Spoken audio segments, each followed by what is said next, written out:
Hello दोस्तों, welcome to my channel. मैं सीमा शर्मा। आज इस वीडियो में बात करेंगे हम HTML के पार्ट 6 में इमेज टैग को कैसे यूज करते हैं।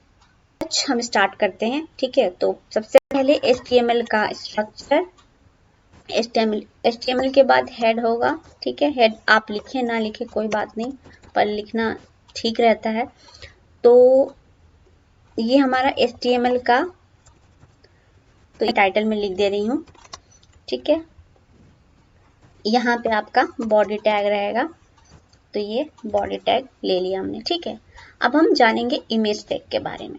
तो हमें इमेज टैग यूज करने के लिए एक इमेज चाहिए होगा, मतलब आप जितने इमेज यूज करना चाहेंगे उतने इमेज तो चाहिए होगा। फिलहाल हम एक इमेज ले रहे हैं, तो इस फोल्डर के अंदर भी हमने फोल्डर से बाहर भी इमेज ले रखा है। अब दोनों को यूज करेंगे। ठीक है, पहला हम जो फोल्डर से बाहर है, HTML फोल्डर के अंदर एक फाइल है HTML ट्यूटोरियल नाम से, और फिर एक इमेज है और उसके अंदर एक इमेज नाम का फोल्डर है। तो सबसे पहले जो बाहर इमेज है उसको यूज करते हैं हम। ठीक है, यहाँ चलते हैं। इमेज टैग लिखो, एंगल ब्रैकेट के अंदर लिखेंगे हम IMG। ठीक है, उसके बाद आपका आएगा, देखिए इमेज टैग का क्लोजिंग टैग हम नहीं यूज करते हैं। ठीक है, केवल IMG टैग है उसको यूज करते हैं, इसका क्लोजिंग टैग नहीं लिखते हैं। ठीक है, तो यहाँ पे आप SRC equal to double quotes में लिखेंगे हम उसका एड्रेस जहाँ पे आपका इमेज पड़ा है। ठीक है, तो जो इमेज है आपका यहाँ पे इसी फोल्डर के अंदर है 1.jpg, तो हम वो लिख रहे हैं 1.jpg। ठीक है, आपका जो एक्सटेंशन है इमेज का ये बहुत इंपॉर्टेंट है। अगर गलती से भी गलती हो गया तो वो इमेज आपको ब्राउजर पे नहीं दिखेगा। तो हम इसको रन कराते हैं। यहाँ पे चलते हैं, कॉपी पाथ देते हैं, तो ये आपका इमेज आ गया। ठीक है, अब इसमें हम क्या क्या कर सकते हैं। सबसे पहले इमेज के कितने एट्रीब्यूट्स होते हैं वो हम समझ लेते हैं। एट्रीब्यूट्स मीन जैसे इमेज का SRC हो गया। ठीक है, यहाँ पे हम ALT देते हैं, ALT देते हैं, तो ALT का मतलब होता है अल्टरनेट। ठीक है, ये ऑल्ट जो है आपका अल्टरनेट का मतलब है। तो यहाँ पे मैंने अगर 1.jpg लिखा, ठीक है, इमेज लिखा, तो ये आपको बता देगा कि ये 1.jpg इमेज है। कब बताएगा? जब मान लीजिए ये मिसिंग होगा आपका, मान लीजिए कभी PNG आपका इमेज हो गया, मतलब इमेज का नाम गलत होगा, या फिर आपका ऐसे इमेज को वो फैच नहीं कर पाया। ठीक है, तो नहीं दिखा, तो ये 1.jpg आपको बता देगा कि ये इस नाम का फाइल था। ठीक है, इमेज था। तो अब जैसे मैं इसको PNG कर दे रही हूँ, ठीक है, तो देखिए आपका इमेज नहीं 1.jpg आपको दिख रहा है। ये आपका SRC का 1.jpg नहीं है, ये जो आपने अल्टरनेट एट्रीब्यूट में लिखा हुआ है वो दिख रहा है। देखिए मैं यहाँ पे अगर इसको चेंज कर दूं, यहाँ पे देखिए 1.png है और यहाँ पे देखिए 1.jpg है। ठीक है, तो ये 1.jpg शो होगा। अब यहाँ पे आप PNG भी लिख देंगे ना, तो ये PNG दिखाएगा आपको। ठीक है, ये देखिए, तो ये PNG दिखाएगा। इससे कोई मतलब नहीं है, इसमें आप जो भी देना चाहेंगे इसके अल्टरनेटिव आप वो दिखाएगा। तो मैं लिख देती हूँ यहाँ पे 1.jpg इमेज। ठीक है, तो ये आपको बताएगा कि ये एक 1.jpg फाइल नाम से इमेज था। ठीक है, अब हम इसको कर देते हैं JPG, तो ये आपका इमेज आ गया। अब आप इसमें क्या दे सकते हैं, वो दूसरा एट्रीब्यूट है आपका, आप इसमें विड्थ दे सकते हैं, WIDTH। ठीक है, इज इक्वल टू, आप इसको कितना विड्थ देंगे, मान लीजिए मैं 300 देती हूँ। ठीक है, और इसको एंटर करते हैं, तो ये आपका विड्थ आपका 300 हो गया, इधर से घट के आ गया। अगर इसका हाइट आप बढ़ाना चाहेंगे, इसको हम सेकंड लाइन में भी लिख सकते हैं। ठीक है, HEIGHT हाइट, और हाइट में कर देती हूँ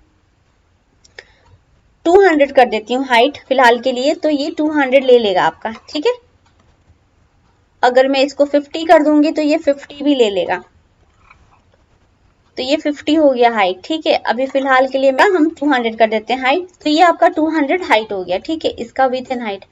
और आप इसमें क्या कर सकते हैं, और इसमें दे सकते हैं आप टाइटल, TITLE टाइटल, ये भी इमेज का एट्रीब्यूट है। टाइटल में क्या देना चाहेंगे आप, टाइटल में देना चाहेंगे ये यूज हो रहा है, तो हम लिख देते हैं images used for, image are used for background. ठीक है, कुछ भी लिख सकते हैं अकॉर्डिंग टू रिक्वायरमेंट। अभी तो मैं फिलहाल कुछ भी लिख दे रही हूँ। Image are used for background, अभी रन कराते हैं, ठीक है। अभी आपको कुछ नहीं दिख रहा अभी, लेकिन कर्सर ले जाएंगे, ठीक है, होल्ड करेंगे, देखिए आपको दिख रहा है, ठीक है। ऐसे ले जा रही हूँ तो आप देखिए लिखा है इमेज, मैं इसको थोड़ा और जूम कर देती हूँ, तो यहाँ पे देखिए लिखा image are used for background, तो ये बताएगा आपको कि किस लिए इमेज यूज हुआ है, ठीक है। तो ये हो गया। आपको इमेज में बॉर्डर चाहिए, ठीक है, तो बॉर्डर भी यूज करते हैं। मैं बॉर्डर लिखती हूँ, कितने विड्थ का चाहिए 1, तो 1 दे देंगे, ठीक है।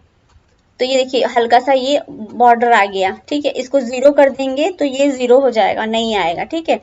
आप इसको 2 कर देंगे तो थोड़ा बॉर्डर क्या हो जाएगा, थिक हो जाएगा, देखिए थिक हो गया। अगर मैं इसको 5 कर दूंगी तो बॉर्डर और थिक हो जाएगा, ठीक है। तो इस तरह से आप बॉर्डर भी दे सकते हैं, ठीक है।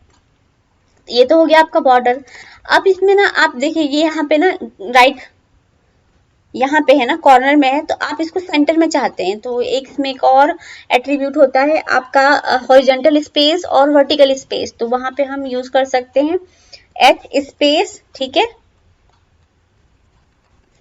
इक्वल टू, मैं कितना करना चाहूंगी 100, तो अब ये क्या होगा, यहां से इधर शिफ्ट हो जाएगा 100, ठीक है। तो ये 100 हो गया, इसको थोड़ा कम कर देती हूँ, मैं 70 कर देती हूँ, चलिए 80 ही कर देती हूँ, ठीक है। तो ये इधर से आपका सेंटर में लगभग आ गया, ठीक है, लेफ्ट की लगभग आ गया। अब इसको मुझे नीचे से वर्टिकली करना है, तो वर्टिकल स्पेस देंगे, ठीक है, इक्वल टू, इसमें मैं देती हूँ 30, ठीक है, 30 देती हूँ तो थोड़ा सा नीचे आ जाएगा, ठीक है, बहुत ही ज्यादा नीचे आ गया, 20 करते हैं, 20 इस तरह से आ गया, सेंटर में आ गया।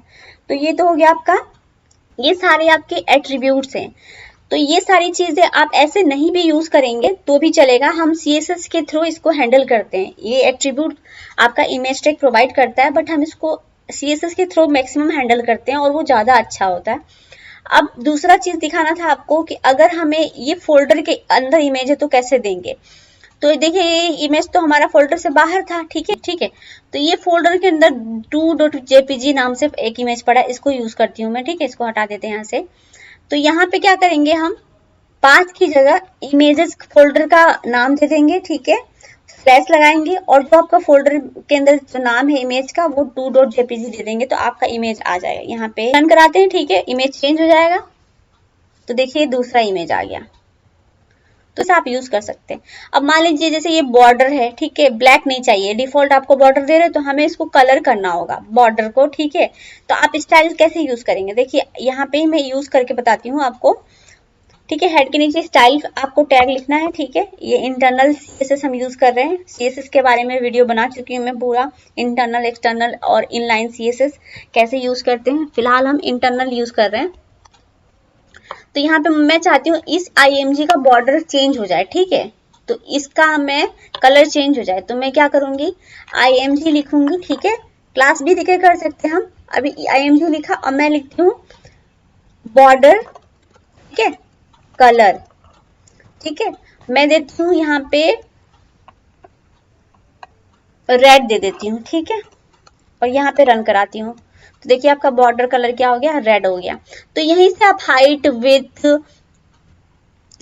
विथ और मार्जिन लेफ्ट, मार्जिन टॉप, सारी चीजें यहाँ से हैंडल कर सकते हैं एक ही टैग के अंदर। यहाँ पे नहीं भी देंगे तो चल जाएगा। यहाँ पे मैक्सिमम यूज करते हैं हम ऑल्ट और टाइटल, ठीक है। विथ एंड हाइट हम CSS में यूज कर लेते हैं, हैंडल कर लेते हैं, ठीक है। तो ये आपका बॉर्डर कलर हो गया। होप आपको ये वीडियो अच्छा लगा हो। अगर वीडियो अच्छा लगा हो तो प्लीज वीडियो को लाइक, शेयर एंड सब्सक्राइब कर दीजिएगा। Thank you.